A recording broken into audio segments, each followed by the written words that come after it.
বৃষ্টি খানিকটা কমলেও দাম বৃদ্ধির ধারা অব্যাহত আছে রাজধানীর কাঁচা বাজারে। সামান্য অজুহাতে 4 থেকে 5 দিনের ব্যবধানে কিছু সবজির দাম হয়েছে প্রায় দ্বিগুণ। সরবরাহ সংকটের দোহাই দিয়ে 120 টাকার কাঁচামরিচ রাতারাতি ছুঁয়েছে ডাবল সেঞ্চুরি। 80 টাকার শসা 150 আর 60 টাকার করলা এখন বিক্রি হচ্ছে 100 টাকায়। এমন বাড়তি দাম নিয়ন্ত্রণে বাজার তদারকি বাড়ানোর তাগিদ ক্রেতাদের।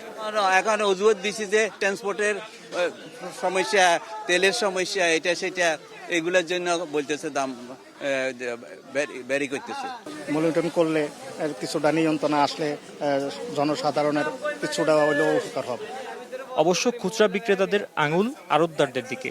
তারা বলছেন বৃষ্টির কারণে সরবরাহ কম থাকায় পাইকারি বাজারেই মিলছে না পর্যাপ্ত পণ্য, আর বেশি দামে কিনে খুচরায় বেশিতেই বিক্রি করতে হচ্ছে সবজি। কিনা তো এখন কম, যে মনে করেন 1 কেজি কিনতো, এখন আধা কেজি করে কিনে জিনিসের দাম বাড়তি, সব মালের দাম বেশি। এর মধ্যে লোক শসা আর কাঁচামরিচের দামটা সবচেয়ে বেশি। কালকে গতকালকে কাঁচামরিচ আনছি 300 টাকা পাল্লা, আজকে হঠাৎ যাই দিকে আরো 500 টাকা পাল্লা।